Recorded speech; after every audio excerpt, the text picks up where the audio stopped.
Oh yes, twongeye kubaha ikaze nanone kuri Mr Today TV. Uyu ni wa mwanya tugenda tubagezaho amakuru agiye atandukanye ariko kuvugwa hirya no hino mu binyamakuru bigiye byagiye byandika ndetse n'ibivuga byose. Turagenda tugakusanya ayo makuru aba yagiye avugwa ndetse cyane cyane hano iwacu mu gihugu hano imbere. Reka nkubwire ngo tera agatebe wicare, tera agatebe wumve bino bintu, kuko niba uri umukunzi wa Yago urabikeneye cyane kubimenya. Ngewe uri kumva nitwa Chris Nyawe, ariko mbere yuko umva kino kiganiro tugiye kuba twasesengurira hamwe ibyo bigiye byavugwa hirya mu bitangazamakuru ndetse na witwa Yago tugiye kuba twagarukaho kano kanya yagiye atangaza. Reka nkubwire ko niba ufite urubuga utishimiye cyangwa ufite platform ushaka kuzamura, reka nkubwire ngo duhamagare kuri 07987828 tugufashe tugupromotingire urubuga urwo ari rwo rwose waba wifuza ko rwazamuka. Reka dutangire. Mbere na mbere mwagiye mubona saga zagiye zivugwa z'umuntu cyangwa z'umunyamakuru witwa Yago Pondati, mwita umwana watabagwe. Yago Pondati ahavuga yuko hari udutsinda cyangwa udutsiko twiteranyije kugira ngo tube twamwica, tube twamukuraho, ndetse nyuma bikaza kuvugwa ko Yago ahunze igihugu. Ubu ahari muri Uganda naho bikomeje kuba byaba ibindi bikaze cyane, kubera ko arimo aravuga ko nubwo utwo dutsiko tukimukurikirana nuko uwitwa Yago arakomerewe cyane, bimeze nabi. Gusa kano kanya ndagira ngo nkubwire ko ubu witwa Yago Pondati akomeje kuba yatakamba asaba His Excellency Paul Kagame ubutabera, amubwira ngo ndakwinginze perezida w'igihugu cyacu, nkunda u Rwanda nararukoreye ndetse ndacyarukunda, ariko ndagira ngo ubutabera kubera yuko ndakomerewe.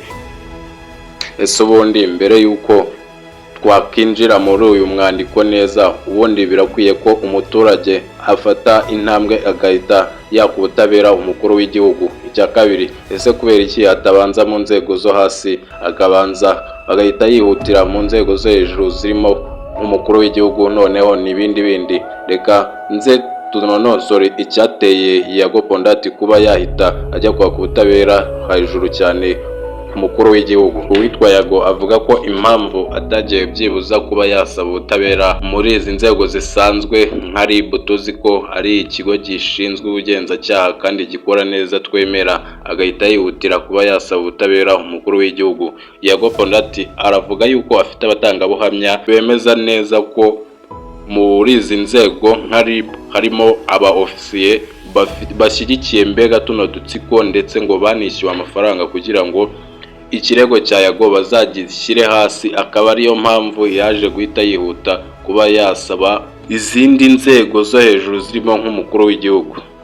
Gusa icyo twavuga ni uko ibi bintu twagiye tubikerenza tuvuga ko ari ibintu bidafatika, tuvuga ko ari ibintu bya pranka, tuvuga ko ari ukuzamura icyitwa views kugira ngo yongere abone amafaranga, kuko mwagiye mubibona nk'ikiganiro yakoze mu masaha abiri cyari kimarije kugira ibihumbi 15, ubu tuvugana kimarije kuba cyagera mu bihumbi birenga 100. ni ukuvuga ngo niyo range twagiye tubishyiramo, ariko si uko bimeze. Umuntu witwa Yago harakomerewe cyane. Amakuru mfite nuko ubu butsiko abavuga bw'abantu benda kuba bamwica, bamukuraho ndetse bamusenya turahari. Ikindi nuko ngo bashora amafaranga menshi kugira ngo ijwi ry'uyu mugabo ritajya hejuru, ritumvikana.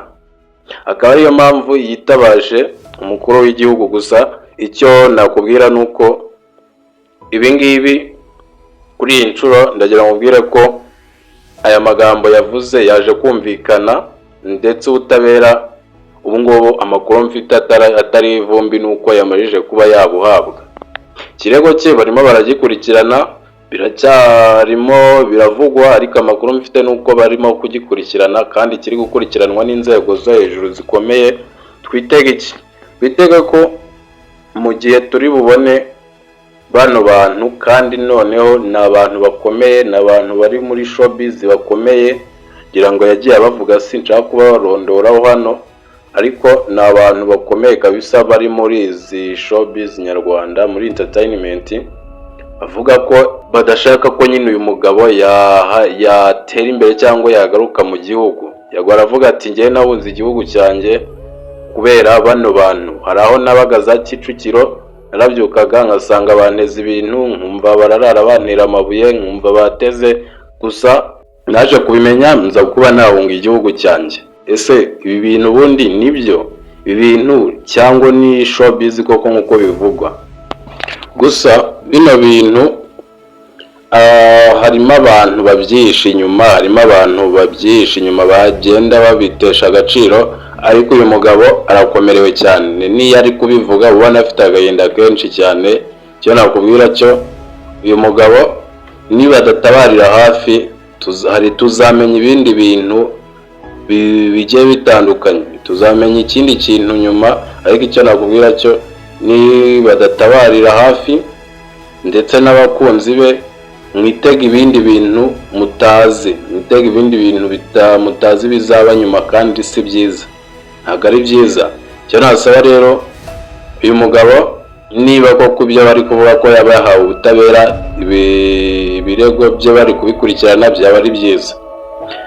Reka dusoza mubwire ko niba utarakora subscribe niko kanya kugira ngo uyikore aho hasi, ndetse nkubibutsa yuko ufite YouTube ushaka gupromotinga cyangwa mbega urubuga rwose ushaka kuzamura, watuvugisha tugahita tukwamamariza gatanu kandi bikagenda neza, nawe ugatangira kuba warya ku biceri. Murakoze cyane, ndabakunda. Indi nkuru irambuye yo kuri uyu mugabo muraza kuba mumenya ibyo ari byo, mbega buri kuru ryose ni hano, nta handi warisanga. Niyo mpamvu kora subscribe kugira ngo buri nkuru yose utazaza uyicikwa ugiyibona mu ba mbere. Ndabakunda cyane, bye bye. Yes, muraho neza. Amazina yanjye nitwa Chris Nyawe cyangwa unyite Mr Breaking. So ni ukuvuga ngo content creator ari we wese waba ushaka channel yo kugura imeze neza, ihagaze neza kabisa, ahita ya applying monetize, turayifite. Ushaka TikTok account turayifite. Mbega buri rubuga rwose urwo ari rwo rwose turarufite. Waduhamagara kuri 0798878228 bita tuguhereza urubuga kabisa, nawe utangire gukorera ku rubuga rumeze neza cyane, utandukane n'utwo tubuga tutafatika. Duhamagare nonaha duhita tugufasha, turavugana, turaguca makeya, biba ari kuri makeya gatanu ku kandi.